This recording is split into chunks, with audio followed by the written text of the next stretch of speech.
What is up, football fans out there watching and listening? Guys, what is up? This is going to be a super fun video. I really want you guys weighing in on your comments, whether you agree with me, you don't agree with me. I really don't care. I want to know what you guys think. So we are going to be talking about who doesn't like to have a good debate, right? And especially around the quarterback position. And no, I'm not talking about the greatest quarterbacks of all time, although that would be a good video to do.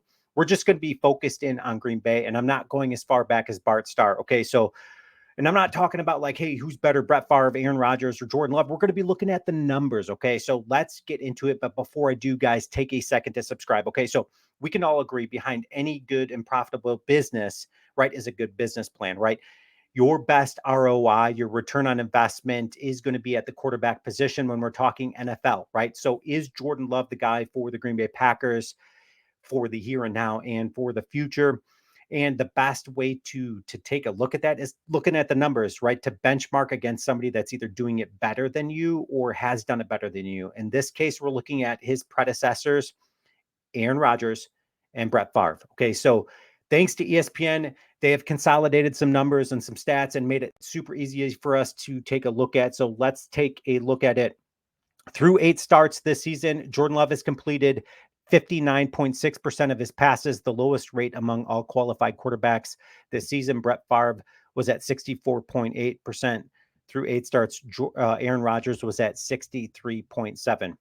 Rodgers had thrown more, but not a lot more yards, 1,982 than Brett Favre's 1,892, and Jordan Love is at the lowest, 1,720. He also had the most touchdowns, meaning Aaron Rodgers, 13, and the fewest interceptions of 5 compared to Jordan Love's 12 touchdowns and 8 interceptions. Brett Favre had 9 touchdowns and 7 picks. All were sacked at a similar rate, 18 times for Love, 17 for Rodgers, and 16 for Brett Favre.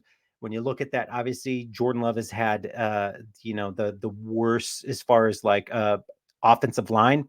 He has had the worst offensive line just because of injuries and depletions and all of that stuff. So anyways, let's keep reading. None had a winning record through 8 starts, while the Packers 3-5. Mark looks unsightly,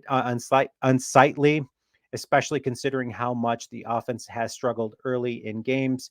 It wasn't much better than Brett Favre and Aaron Rodgers.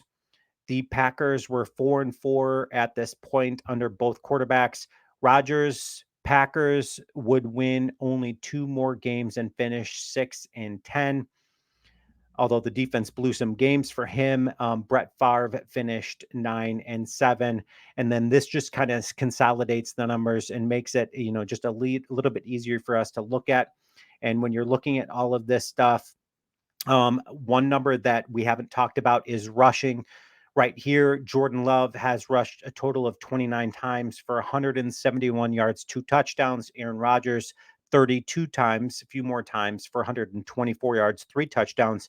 Brett Favre, 22 times for 100 yards. Jordan Love is a little bit more mobile than those guys. I think we can all agree on that. The biggest differences might not be the quarterbacks, but rather their pass catchers, right? So this is an interesting one, right? So Brett Favre was throwing to Sterling Sharp and Jackie Harris, whereas Aaron Rodgers was throwing to Donald Driver, Greg Jennings, James Jones, right? And Donald Lee at tight end. Super, super fun. I am so grateful that we have those numbers to look over and those stats to look over. Guys, so when we look at those numbers, right, and we focus in on some of those numbers, they honestly, comparatively, they're not that big of a difference. And even when you're talking about wins, right, there's not that big of a difference, right? Both Brett Favre and Aaron Rodgers were 4-4 to this point. Jordan Love, now keep in mind, he's throwing to rookies and sophomores. And personally, my take on Christian Watson is Aaron Rodgers made him look better than reality. Christian Watson, to me, has been a disappointment, whether talking about his injuries or the way that he comes back for 50-50 balls. Romeo Doubs does a way better job than Christian Watson does. So nevertheless, I think it is super fun to look at those numbers. Here's my take on it. Jordan Love isn't as bad as we may all think or want to think, right? We certainly want to jump down somebody's throat, and I don't think maybe Jordan Love is that guy in this case. I think you have to look more at the coaching and Matt LaFleur and what he's doing there, but you also have to look at the age of these guys, right? They're rookies and sophomores, and just watching this last game. First, the Rams, you heard so many times rookies, rookie this, rookie that, whether it was on defense or on offense, making plays. Green Bay is super young. We have to give them a little bit of time to develop. That being said, we don't want to be going into next year looking at Jordan Love as like, man, let's give him a few more games. We really are going to know and want to know, is Jordan Love going to be our guy for the future? So over the next few games, it is going to be super imperative that we just, get a good read on him. So I really hope Matt LaFleur opens up the playbook a little bit for Jordan Love's, lets him air it out a little bit. And I want to see, can he be a little bit more accurate downfield than he currently has been? Guys, leave your comments. Let me know what you think. Go Packers.